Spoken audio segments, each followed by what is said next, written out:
Carta de Tiago, capítulo 1. Eu, Tiago, servo de Deus e do Senhor Jesus Cristo, envio saudações a todo o povo de Deus espalhado pelo mundo inteiro. Meus irmãos, sintam-se felizes quando passarem por todo tipo de aflições, pois vocês sabem que, quando a sua fé vence essas provações, ela produz perseverança. Que essa perseverança seja perfeita, a fim de que vocês sejam maduros e corretos, não falhando em nada. Mas, se alguém tem falta de sabedoria, peça a Deus, e Ele a dará, porque é generoso e dá com bondade a todos. Porém, peçam com fé e não duvidem de modo nenhum, pois quem duvida é como as ondas do mar, que o vento leva de um lado para o outro. Quem é assim, não pense que vai receber alguma coisa do Senhor, pois não tem firmeza e nunca sabe o que deve fazer. Um irmão que é pobre deve ficar contente quando Deus faz com que melhore de vida. E quem é rico deve sentir o mesmo quando Deus faz com que piore de vida. Pois quem é rico desaparecerá como a flor da erva do campo.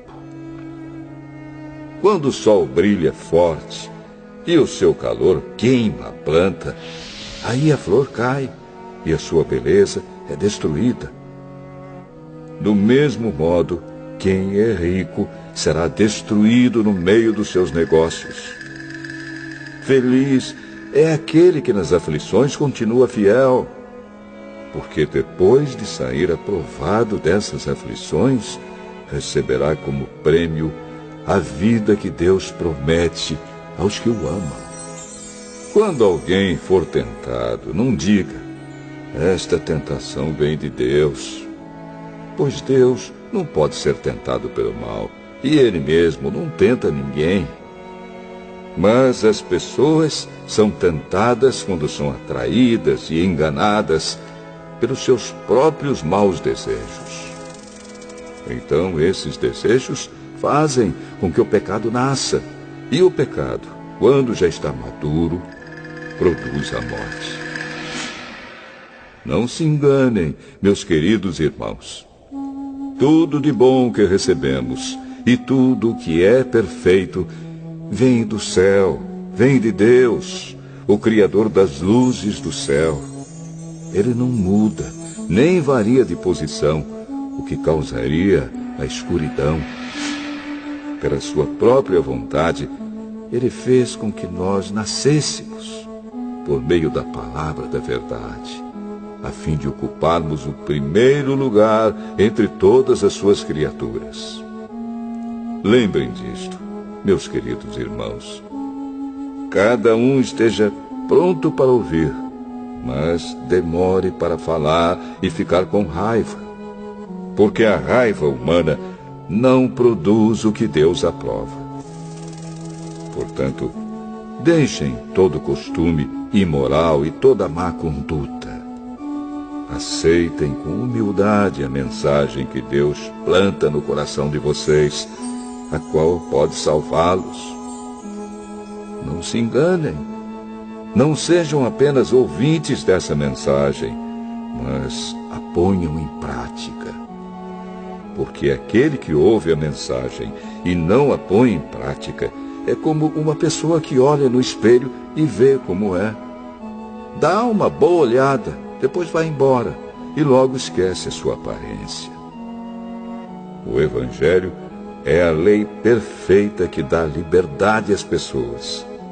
Se alguém examina bem essa lei e não a esquece, mas a põe em prática, Deus vai abençoar tudo o que essa pessoa fizer. Alguém está pensando que é religioso? Se não souber controlar a língua, a sua religião não vale nada, e ele está enganando a si mesmo. Para Deus, o Pai, A religião pura e verdadeira é esta: ajudar os órfãos e as viúvas nas suas aflições e não se manchar com as coisas más deste mundo.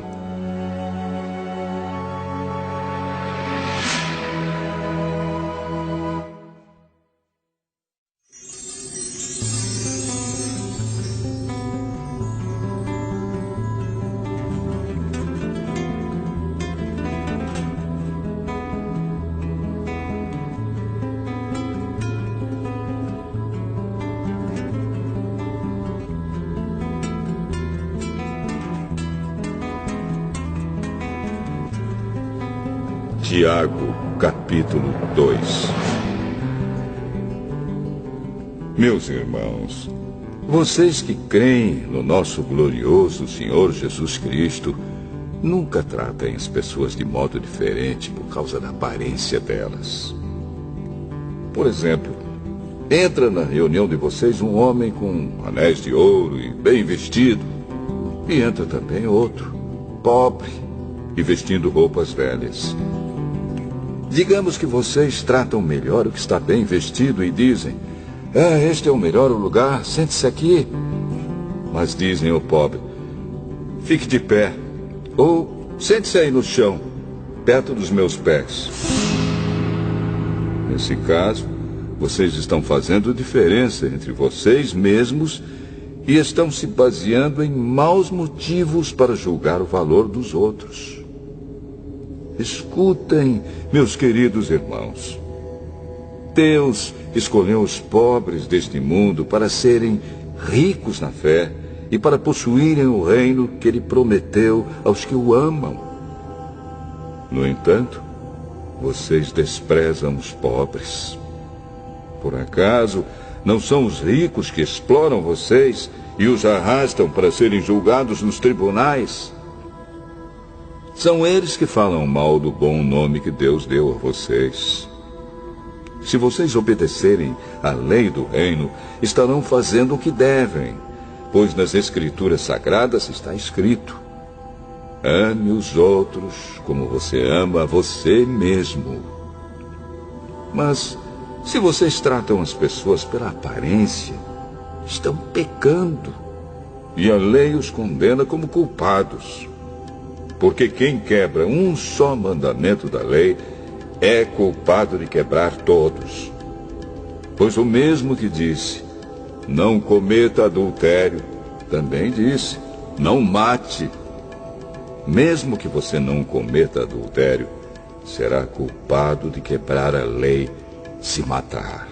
Falem e vivam como pessoas que serão julgadas pela lei que nos dá a liberdade. Quando Deus julgar, não terá misericórdia das pessoas que não tiveram misericórdia dos outros. Mas as pessoas que tiveram misericórdia dos outros não serão condenadas no dia do juízo final. Meus irmãos, que adianta alguém dizer que tem fé se ela não vier acompanhada de ações? Será que essa fé pode salvá-lo? Por exemplo, pode haver irmãos ou irmãs que precisam de roupa e que não têm nada para comer. Se vocês não lhes dão o que eles precisam para viver, não adianta nada dizer que Deus os abençoe, vistam agasalhos e comam bem. Portanto, a fé é assim. Se não vier acompanhada de ações, é coisa morta. Mas alguém poderá dizer: você tem fé e eu tenho ações. E eu respondo: então me mostre como é possível ter fé sem que ela seja acompanhada de ações. Eu vou lhe mostrar a minha fé por meio das minhas ações. Você crê que há somente um Deus? Ótimo! Os demônios também creem e tremem de medo. Seu tolo! Vou provar-lhe que a fé sem ações não vale nada. Como é que o nosso antepassado Abraão foi aceito por Deus? Foi pelo que fez quando ofereceu o seu filho Isaque sobre o altar.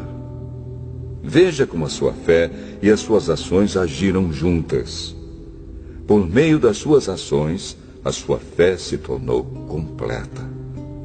Assim aconteceu o que as Escrituras Sagradas dizem. Abraão creu em Deus e por isso Deus o aceitou. E Abraão foi chamado de amigo de Deus. Assim, vocês veem que a pessoa é aceita por Deus por meio das suas ações e não somente pela fé. Foi o que aconteceu com a prostituta Raabe, quando hospedou os espiões israelitas e os ajudou a sair da cidade por outro caminho. Deus a aceitou pelo que ela fez. Portanto, assim como o corpo sem o espírito está morto, assim também a fé sem ações está morta.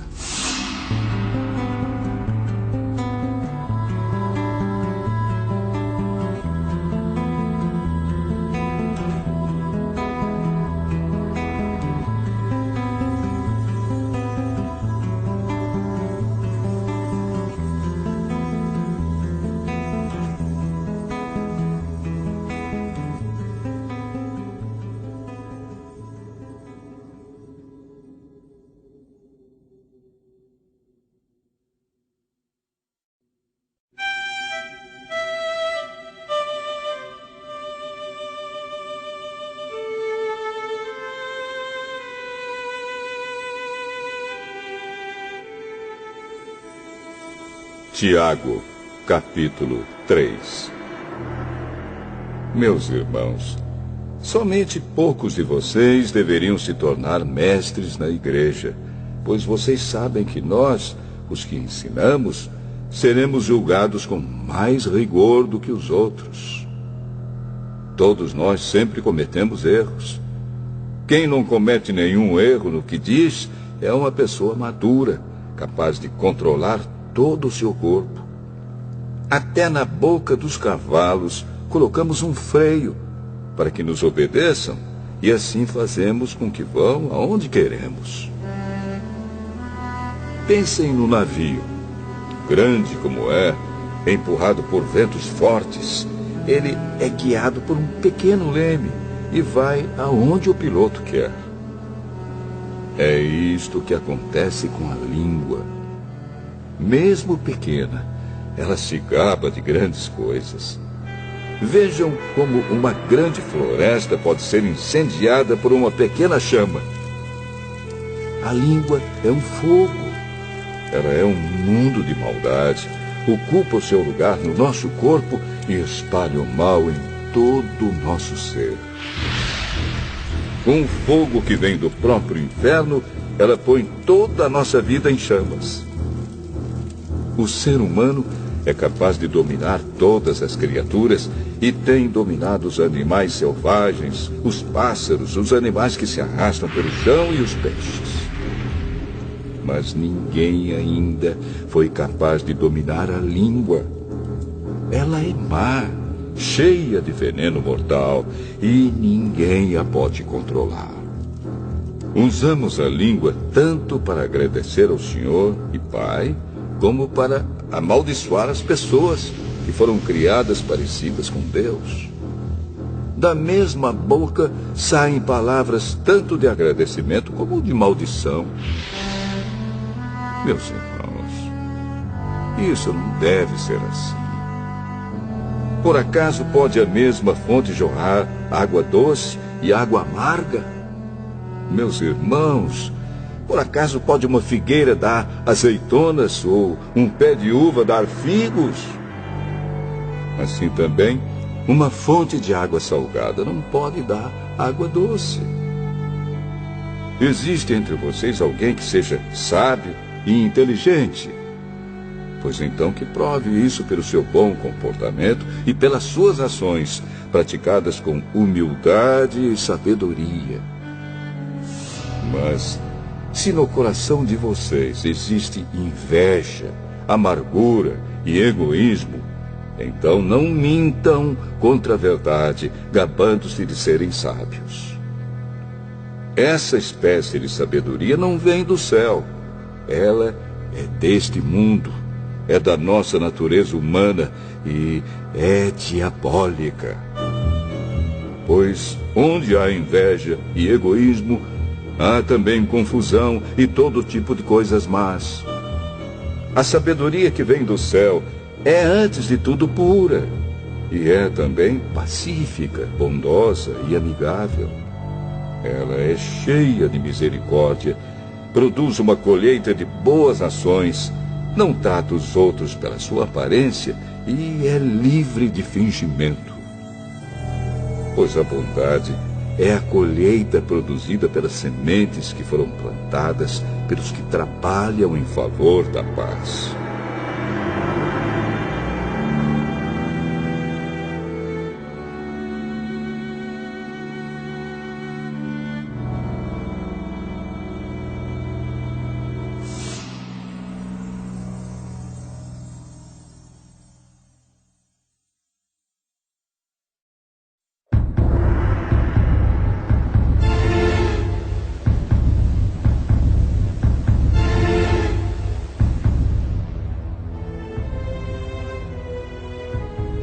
Tiago, capítulo 4. De onde vêm as lutas e as brigas entre vocês? Elas vêm dos maus desejos que estão sempre lutando dentro de vocês. Vocês querem muitas coisas, mas como não podem tê-las, estão prontos até para matar a fim de consegui-las. Vocês as desejam ardentemente, mas, como não conseguem possuí-las, brigam e lutam. Não conseguem o que querem porque não pedem a Deus. E quando pedem, não recebem porque os seus motivos são maus. Vocês pedem coisas a fim de usá-las para os seus próprios prazeres. Gente infiel, será que vocês não sabem que ser amigo do mundo é ser inimigo de Deus? Quem quiser ser amigo do mundo se torna inimigo de Deus. Não pensem que não quer dizer nada esta passagem das Escrituras Sagradas. O Espírito que Deus pôs em nós está cheio de desejos violentos. Porém, a bondade que Deus mostra é ainda mais forte, pois as Escrituras Sagradas dizem: Deus é contra os orgulhosos, mas é bondoso com os humildes. Portanto, obedeçam a Deus e enfrentem o diabo, que ele fugirá de vocês. Cheguem perto de Deus e ele chegará perto de vocês. Lavem as mãos, pecadores. Limpem o coração, hipócritas. Fiquem tristes, gritem, chorem. Mudem as suas risadas em choro e a sua alegria em tristeza. Humilhem-se diante do Senhor e Ele os colocará numa posição de honra. Meus irmãos, não falem mal uns dos outros. Quem fala mal do seu irmão em Cristo ou o julga, está falando mal da lei e julgando-a. Pois, se você julga a lei, então já não é uma pessoa que obedece à lei, mas é alguém que a julga. Deus é o único que faz as leis e o único juiz. Só Ele pode salvar ou destruir. Quem você pensa que é para julgar os outros? Agora escutem, vocês que dizem: hoje ou amanhã iremos a tal cidade e ali ficaremos 1 ano fazendo negócios e ganhando muito dinheiro. Vocês não sabem como será a sua vida amanhã, pois vocês são como uma neblina passageira que aparece por algum tempo e logo depois desaparece. O que vocês deveriam dizer é isto: se Deus quiser, estaremos vivos e faremos isto ou aquilo. Porém, vocês são orgulhosos e vivem se gabando. Todo esse orgulho é mau. Portanto, comete pecado a pessoa que sabe fazer o bem e não faz.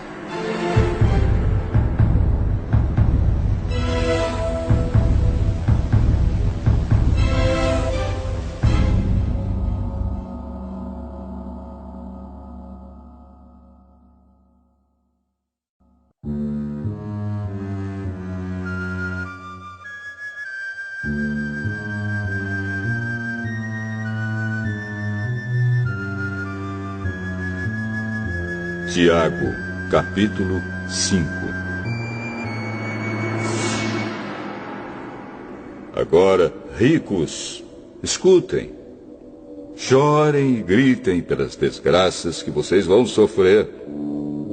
As suas riquezas estão podres e as suas roupas finas estão comidas pelas traças.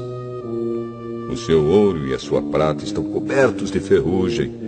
E essa ferrugem será testemunha contra vocês, e como fogo comerá o corpo de vocês.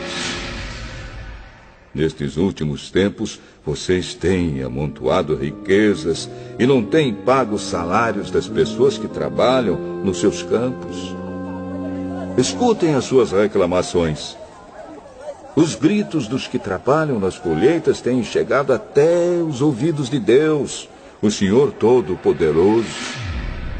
Vocês têm tido uma vida de luxo e prazeres aqui na terra e estão gordos como gado, pronto para o matadouro. Vocês têm condenado e matado os inocentes e eles não podem fazer nada contra vocês. Por isso, irmãos, tenham paciência até que o Senhor venha. Vejam como o lavrador espera com paciência que a sua terra dê colheitas preciosas. Ele espera pacientemente pelas chuvas do outono e da primavera. Vocês também precisam ter paciência. Não desanimem, pois o Senhor virá logo. Irmãos, não se queixem uns dos outros para não serem julgados por Deus. O juiz está perto, pronto para vir. Lembrem dos profetas que falaram em nome do Senhor e os tomem como exemplo de paciência nos momentos de sofrimento. E nós achamos que eles foram felizes por terem suportado o sofrimento com paciência. Vocês têm ouvido a respeito da paciência de Jó e sabem como no final Deus o abençoou. Porque o Senhor é cheio de bondade e de misericórdia. Acima de tudo, meus irmãos, quando vocês prometerem alguma coisa, não jurem pelo céu, nem pela terra, nem por nada mais. Digam somente sim quando for sim, e não quando for não, para que Deus não os condene. Se algum de vocês está sofrendo, ore. Se alguém está contente, cante hinos de agradecimento. Se algum de vocês estiver doente, que chame os presbíteros da igreja para que façam oração e ponham azeite na cabeça dessa pessoa em nome do Senhor. Essa oração feita com fé salvará a pessoa doente. O Senhor lhe dará saúde e perdoará os pecados que tiver cometido.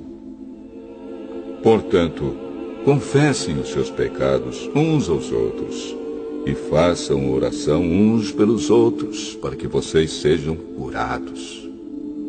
A oração de uma pessoa obediente a Deus tem muito poder. O profeta Elias era um ser humano como nós. Ele orou com fervor para que não chovesse, e durante 3 anos e meio não choveu sobre a terra. Depois orou outra vez, e então choveu, e a terra deu a sua colheita. Meus irmãos, se algum de vocês se desviar da verdade e outro fizer voltar para o bom caminho, lembrem disto. Quem fizer um pecador voltar do seu mau caminho, salvará da morte esse pecador e fará com que muitos pecados sejam perdoados.